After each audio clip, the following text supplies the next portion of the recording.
Hello everyone, welcome to VS study. VS study में आज के इस वीडियो में हम कवर करेंगे न्यू एजुकेशन पॉलिसी 2020 के बारे में। भारत में नई शिक्षा नीति को कैबिनेट की मंजूरी 29 जुलाई 2020 को मिल गई है। जुलाई 2020 से भारत के एजुकेशन में मेजर चेंजेस देखने को मिलेगा। सबसे पहली बात तो ये है कि ministry of human resource development यानी HRD का नाम बदलकर मिनिस्ट्री ऑफ एजुकेशन कर दिया गया है।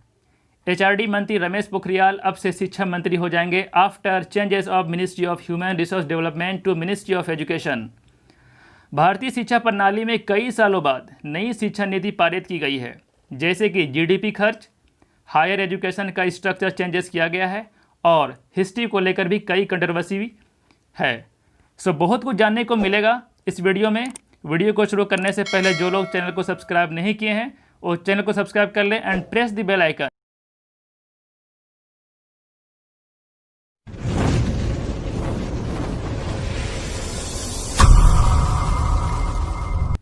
न्यू एजुकेशन पॉलिसी 2020 के बारे में हम जानेंगे।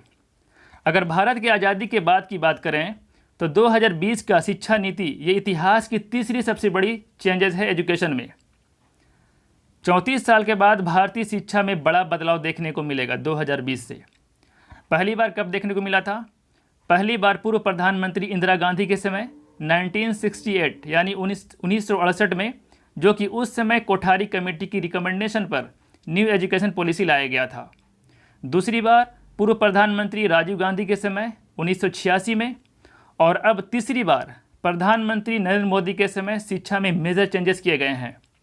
हालांकि 1992 में यानी 1992 में जो चेंजेस किए गए थे वो माइनर चेंजेस हुए थे, बट वो 1986 वाला ही पॉलिसी था।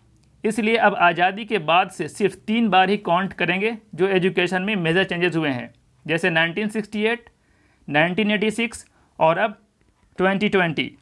1992 में प्रधानमंत्री कौन थे? उस वक्त माइनर चेंजेस हुआ था। उस वक्त प्रधानमंत्री थे नरसिम्हा राव। 2020 में जो एजुकेशन सिस्टम में मेजर चेंजेस हुए हैं, इसके लिए 2019 में ही HRD मंत्रालय ने न्यू एजुकेशन पॉलिसी को ड्राफ्ट तैयार कर जनता से सलाह मांगी थी। और इस ड्राफ्ट को तैयार किया था कौन? पूर्व इसरो के चीफ के कस्तूरी रंगन के अध्यक्षता में एक समिति। अब हम इम्पोर्टेंट पॉइंट्स के बारे में जानेंगे कि इस एजुकेशन पॉलिसी में क्या चेंजेस हुआ है। देखो, अब यहाँ पर क्लियर होगा कि एजुकेशन में क्या मेजर चेंज होने जा रही है। अभी प्रेजेंट में जो एजुकेशन का मेथड है वो 10+2 के बेस पर है, बट अब होने जा रहा है 5+3+3+4 के तर्ज पर। अब इसमें 5+3+3+4 का मतलब क्या है? देखो, 5 का मतलब क्या है? प्री नर्सरी से स्टैंडर्ड 2 5 साल होते हैं। अगर आप प्री नर्सरी से जोड़ोगे स्टैंडर्ड 2 तक तो 5 साल लगते हैं पूरा। तो इन क्लास के बच्चों को फाउंडेशन स्टेज पर रखा जाएगा। इसका मतलब ये हुआ कि प्री नर्सरी से स्टैंडर्ड 2 तक के बच्चों को किताबी भाषा ना देख करके उसकी खेल कूद के भाषा में उसे सीखने का अनुभव दिया जाएगा, प्री नर्सरी से स्टैंडर्ड 2 के बच्चों को। उसके बाद 3 से 5 क्लास के बच्चों को बेसिक शिक्षा दिया जाएगा, मतलब प्रैक्टिकली किसी भी चीज़ को सिखाया जाएगा। और इसी स्टेज में मैथ, साइंस, ह्यूमैनिटीज़ एक्सेट्रा बताया जाएगा। इसके बाद 6 से 8 क्लास के बीच यानी 6 to 8 क्लास के बच्चों को स्किल डेवलपमेंट में फोकस किया जाएगा, कंप्यूटर कोडिंग सिखाया जाएगा, ऐप डेवलपमेंट करने के लिए सिखाया जाएगा। हालांकि ये चीज़ चाइना पहले ही अपने शिक्षा नीति में लागू कर चुका है, भारत बाद में कर रहा है। मतलब अब छोटे बच्चों को बहुत कम उम्र में ही इंडिपेंडेंट रहने का अनुभव मिल जाएगा ताकि वो सही एज में स्टेबल हो सके। 9 से 12 क्लास के स्टूडेंट को उसकी गोल ओरिएंटेड पढ़ाई कराई जाएगी। मतलब इस 4 क्लास के बच्चों को यानी 9 से 12 क्लास के बच्चों का स्ट्रेंथ देखा जाएगा। जो जिस फील्ड में माहिर होगा उसी फील्ड में उसे मोटिवेट किया जाएगा। अब देखो, 12 क्लास पास करने के बाद क्या होगा? 12 क्लास पास करने के बाद मल्टीपल एंट्री और exit system with credit transfer है। इसका नियम लाया गया है आफ्टर 12 क्लास के बाद। ये नियम है मल्टीपल एंट्री और exit system with credit transfer. अब ये होता क्या है इसको समझते हैं। मान लो आप ग्रेजुएशन कर रहे हो 3 साल का, और अगर आप फर्स्ट ईयर कंप्लीट कर लेते हो तो आपको उस फर्स्ट ईयर के लिए सर्टिफिकेट दिया जाएगा और उस सर्टिफिकेट का कोई ना कोई क्रेडिट स्कोर होगा।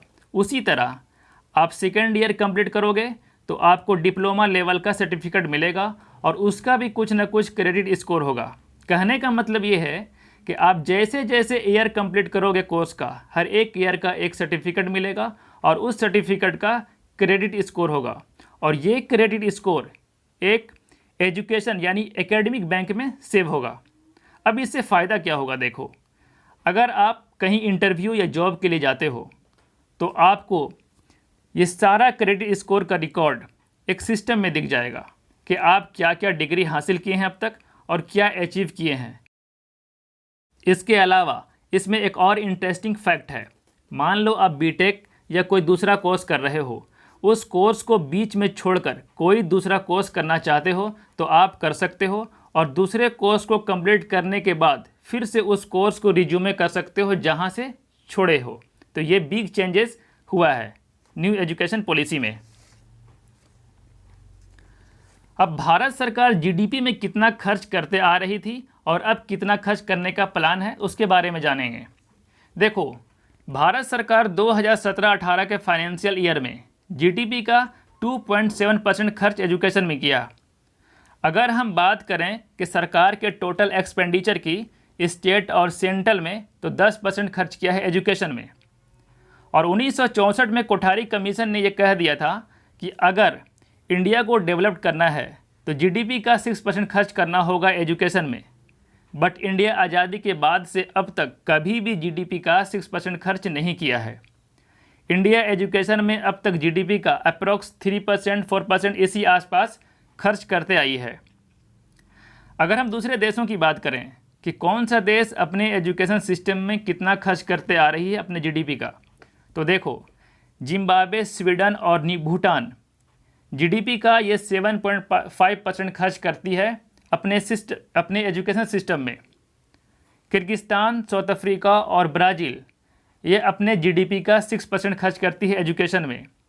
वहीं बात करें कोस्टा रिका और फिनलैंड की तो ये 7% खर्च करती है। और फिनलैंड पूरी दुनिया में एजुकेशन सिस्टम में सबसे बेहतर है। फिनलैंड, यूके, नीदरलैंड, फिलिस्तीन ये 5.5% खर्च करती है।